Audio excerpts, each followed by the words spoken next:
پیامی دارید نسبت به ترامپ به خاطر گزاف گروهی که ترامپ من آدم حساب نمی‌کنم باش حرف بزن بری بمیره. من معترضم، ولی بخواد پای این لجنزارا و صهیونیست و سکتوله‌هاش جا باز بشه نه. ما هرچی هم با هم دیگه مشکل داشته باشیم، ولی این که بخواید اینجا قد علم کنید نه. ما هستیم، جونمون رو پای این کشور میذاریم. هیچ کشوری به ایران من نمیتونه دست بزنه. یا فریب خوردن یا کلا از جاهای دیگه اومدن. ما مردم تهرانیم و باشش هم وایسادیم. کسی که از این خاک از این مرزبون باشه آرامش مردمش رو به هم نمیزنه. ارزشو ندارم. ما یکی وجب از خاک ایرانمون رو بهشون نمیدیم. امت هممون فدای رهبرمون، فدای کشورمون.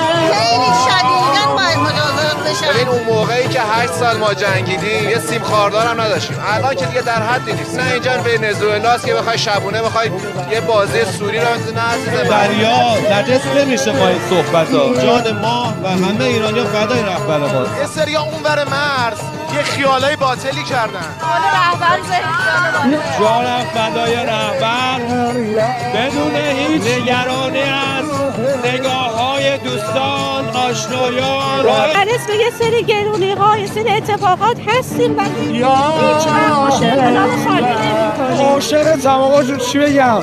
جونمو برات میدم، هر چی دستور بدی دستور بده با کله بریم تو شکمشون، هر چی شما بگید. من واقعا تا جون دارم و شب دوست دارم. مردم ایران همونطوری که تا الان بودن باید چشمشون فقط به سخن رهبری باشه.